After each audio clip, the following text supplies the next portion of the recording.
क्यों बनाते हैं? हम उनसे पूछना चाहते हैं कि जो कहते हैं कि मशीन पर जो चुनाव हो रहा है वो भाजपा के खेल है, लेकिन जो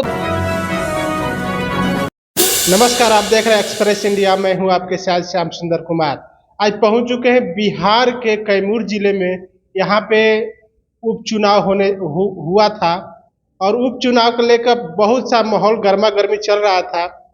इसी बीच में एक प्रत्याशी इस गर्मा गर्मी में एक प्रत्याशी जीत पड़े हैं और काफी प्रत्याशी को नाखुशी दिख रहा है। आइए, हमारे साथ एक समाज सेवी हैं।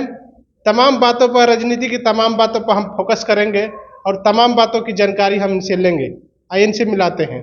क्या नाम हुआ सर आपका? मेरा नाम हुआ लाल बहादुर राम जी। कहाँ से आप? घर हुआ सौखरा जी, कैमूर जिला के रहने वाले हैं।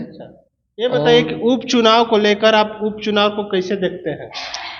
उपचुनाव को लेकर हम इसलिए देखते हैं कि हम लोग के पार्टी का जो रेशियो है, हम लोग घर घर में वर्करों को जगाते रहते हैं और अपने खेत खलिहान को जो है हम लोग सुरक्षित रखते हैं। इसलिए जो है कि विरोधी पार्टी हम लोग का खंडन भी करता है कि बीजेपी की जब तक सरकार बनी है सेंटर और बिहार सरकार में, वो जो है कि सरकार की नीति क्या है।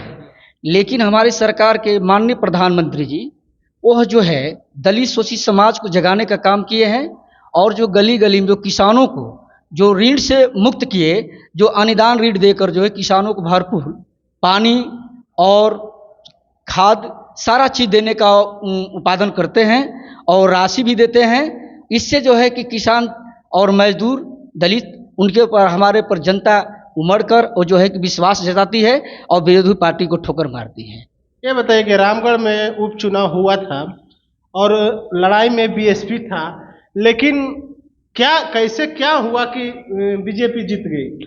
बीजेपी के जीतने का कारण है कि हमारे पहले जो विधायक थे सुधाकर सिंह जी जो है कि उपचुनाव में जो बक्सर के सांसद हुए तो नाराज व्यक्ति की जनता की कि आप जो है कि सांसद भी बनना चाहते हैं और विधायक भी बनना चाहते हैं।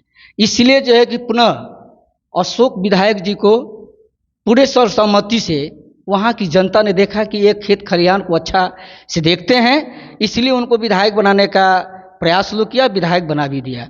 कुछ जनता बीजेपी सरकार पर दोष लगा रही है कि ईवीएम के दायरे में ईवीएम के गड़बड़ी से वो जीतते हैं। क्या इस पे कहेंगे? ये हमारे जो विरोधी हैं, आज नहीं जब से ये लोग दोषी क्यों बनाते हैं, हम उनसे पूछना चाहते हैं कि जो कहते हैं कि मशीन पर जो चुनाव हो रहा है वो भाजपा के खेल है, लेकिन जो विरोधी हैं जिसमें राहुल गांधी हैं, लालू यादव हैं, जैसे कि सपा के भी नेता हैं मुलायम सिंह के परिवार में अखिलेश यादव, ये तमाम लोग अगर विरोध करते हैं तो उस विरोध को हम नहीं मानते हैं। इसलिए नहीं मानते हैं कि वो लोग भी मशीन को स्वीकार करते हैं। जहां उनकी जीत होती है वो लोग जो है कि उसको कहते हैं कि मशीन अच्छा है, जहां भाजपा की जीत होती है वो लोग कहते हैं कि ये लोग गड़बड़ी करता है। गड़बड़ी कुछ नहीं है, वो लोग की मानसिकता को जनता ने पहचान ली है।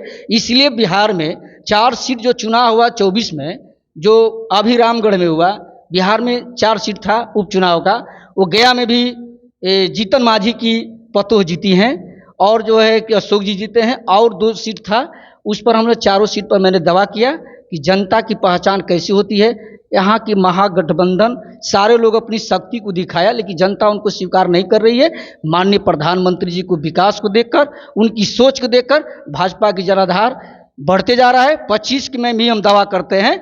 मैं बिहार प्रदेश कार्यकारिणी समिति के मेंबर के नाते से मैं भाजपा के एक सक्रिय कार्यकर्ता लाल बहादुर राम जी कैमूर से ऐलान करते हैं कि 25 में भी स्वयं भाजपा की सरकार बनेगी। ये बताइए, जो रामगढ़ में उपचुनाव हुआ था उसको लेकर सारे प्रदेश के मंत्री गलियों में घूम रहा था, इसको कैसे आप देखते हैं? देखिए, हम अगर यदि नहीं जाएंगे, जनता के बीच में संदेश नहीं पहुंचाएंगे, इसलिए कि हमारे जितनी भी मंत्री हैं चाहे सांसद हैं, वो लोग जो है कि जनता की बनिहार हैं।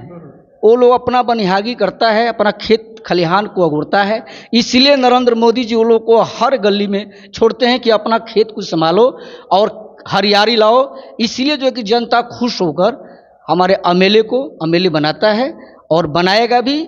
और मैं ज़्यादा न कहकर मैं विरोधी पर ज़्यादा टिप्पणी नहीं करना चाहता हूँ, इसलिए कि वो लोग की ज़्यादा जो विचार बनता है कि भाजपा बहुत विरोधी है, लेकिन नहीं, भाजपा ने ये हिंदुस्तान में ऐसे से काम कर दिखा दिया है कि जनता उन पर विश्वास किया है, इसीलिए जो है कि भाजपा की सरकार बनते आ रहा है। ग्रामीण क्षेत्र में सुनने को मिलता है कि जितनी भाजपा सरकार है वो SC ST OBC के जितना हक अधिकार है वो वंचित कर रहा है अधिकारों से, इस पे क्या कहेंगे? ऐसी बात तो है नहीं। हमारे जो बाबा साहब जो संविधान को बनाए हैं, उसी संविधान की नीतियों और सिद्धांत पर आज माननीय प्रधानमंत्री जी, आज नरेंद्र मोदी जी हैं। अगर आरक्षण नहीं रहता तो हमारे नरेंद्र मोदी जी प्रधानमंत्री नहीं होते। आरक्षण का मैं विरोध नहीं करता हूँ। लोग को सोच गलत है। लोग कहते हैं कि ये संविधान खतरे में है, मुसलमान कहते हैं कि मुसलमान खतरे में है। वो लोग खतरे में नहीं हैं। जो विरोधी पार्टी के जितने नेता हैं वो लोग खतरे में हो सकते हैं, लेकिन हमारे हिंदुस्तान की जनता खतरे में नहीं है। वो लोग रोटी सेक रहे हैं, लेकिन उन लोग का रोटी चल नहीं रहा है। सरकार कह रहे हैं कि हिंदू राष्ट्र बनाना है, बाबा है जितने भारत के हिंदू राष्ट्र पर चर्चा करते हैं, इसको आप कैसे देखते हैं? इसको तो हम इसलिए देखते हैं कि जो आपकी सोच है कि हम कुछ बना दें, तो कुछ लोग की सोच होती है कि मैं ऐसा विकास करें कि लोगों को अच्छा लगे। लेकिन राजनीति में कई भावनाएं से बांटा जाता है। लोग कहते हैं कुछ, हमारे नेता कुछ बोलते हैं, लेकिन उसमें तेल मालिश लगाकर कुछ एंटी पार्टी के लोग कुछ बात कहते हैं। आपने देखा कि आरक्षण पर जो विरोध हुआ, हमारे दलित ने पूरे बिहार में उमड़ गया कि जो केस को लेकर SC ST पर कहा गया कि ये लोग गलत से इंजाम लगाते हैं और जो है कि प्रशासन हम लोग को गलत इंजाम पर बंद कर देती है। लेकिन नहीं, वही हमारे प्रधानमंत्री जी वो कहे अब जांच नहीं होगी, पहले आपकी गिरफ्तारी होगी। हमारे दलित को उन्हें कितनी बड़ी साहस दिए। अभी भी लोग, विरोधी पार्टी के लोग टिप्पणी कर रहे हैं, उसे करने से कोई फायदा नहीं है। आज जो है सरकार जो भी चल रहा है, सेंटर गवर्नमेंट बिहार सरकार अच्छा से चल रहा है, अच्छा से चलेगा। मैं ज़्यादा न कहकर अपनी बात खत्म करता हूँ। जय हिंद। इनको बातों से कितना सहमत है? मेरे चैनल पर नए हैं तो शेयर सब्सक्राइब जरूर कीजिएगा, कमेंट में इनका जवाब जरूर दीजिएगा। धन्यवाद।